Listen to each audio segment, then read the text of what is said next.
Alleged rape that occurred at a Duke off-campus party on February 11th. Michael Jermaine Birch, who is not a Duke student, is charged with second-degree rape for the alleged sexual assault. Birch, who's an African-American accused of raping a white woman, is being held on just $50,000 bond. In light of the exorbitant bail that was set in the Duke Lacrosse case, parents of lacrosse players are outraged, pointing to an absurd double standard. Joining us now in a Hannity Colmes exclusive interview, Duke Lacrosse parents whose son was a teammate of the accused players, Charles and Susan Wolcott. Thank you both for being with us. Mrs. Wolcott, Susan, let me go to you first. Do you have an issue with the $50,000 set in this case? Well, it just appears to me as though the Durham police are following their prescribed procedure in this case. For instance, the DA is not involved in the police investigation. And Charles, you agree with that?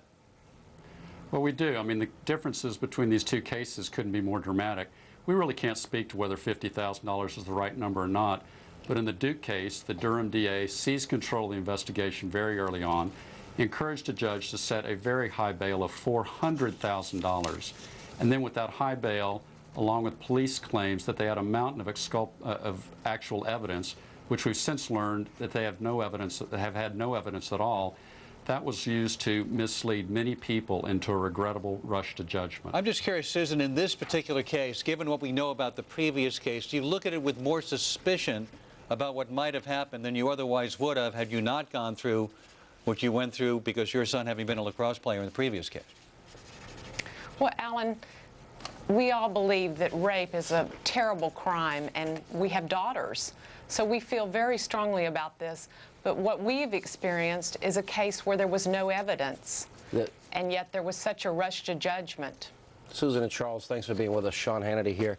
And we had an overzealous DA who didn't even interview the woman making the charges, wouldn't sit with the defense attorneys to hear the exculpatory evidence, you know, the phone records, the cab records, the dorm records that were all available, wouldn't look at the timeline, all the exculpatory information, and he said, had 70-plus press statements, called them hooligans. Charles said that, you know, the DNA would prove it. In fact, it didn't, and he kept that from the defense in this case? Well, it's clear that from the beginning this case was never about the evidence. The evidence alone wouldn't have supported a $400,000 bond. In our view, this case from the beginning was about politics and political ambition. And that's what was so frightening about this process, is that it was a simple matter of random selection of who the defendants would be. There was a lottery to choose 3 players. It could have been any 3 lacrosse players. All were at risk, including our son. You know, Susan, you work really hard, I'm sure both of you as parents, and you hope one day that you're able to see the letter come to your house where your son or daughter is accepted to a great school like Duke. They get sent there, and then something like this happens without any evidence. It's got to scare the living daylights out of you. I mean, are we now at a point in America where an allegation can be made and you better have phone records to back up where you were? You better be able to prove your innocence. You better have eyewitnesses. You better have dorm entry receipts. You better have cash ATM receipts. Is that where we are now in America?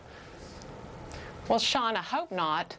But what's been interesting to me is that many of our friends have said to us, we thought when we sent our children to college that there was a safety net there, that they would be protected. And yet what we've seen from this case was these young men were rushed to judgment, no evidence, and just gross prosecutorial misconduct, in our opinion. Hey, Susan, if they didn't have all this exculpatory evidence, I'm not really sure we'd be at the point where we are today, where this is about to be thrown out, and it should have been thrown out it never should have gotten to this point. It seems like, I agree. You know, that's a pretty frightening state in America. You really do. In Durham, you need to prove your innocence.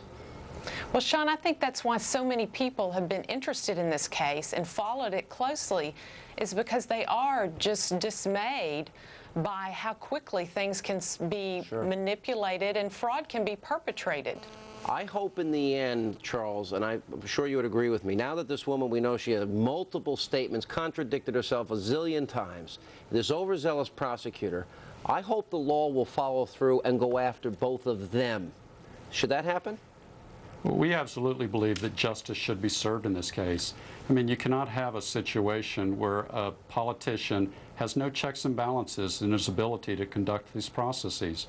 So we absolutely believe and believe that the North Carolina State Bar has taken the correct course, and are looking forward to justice being done in this case. Hopefully Thank you soon. both very much. Thanks, Mr. guys. Wolcott being with us tonight. Thank you for your time coming on our show. Let me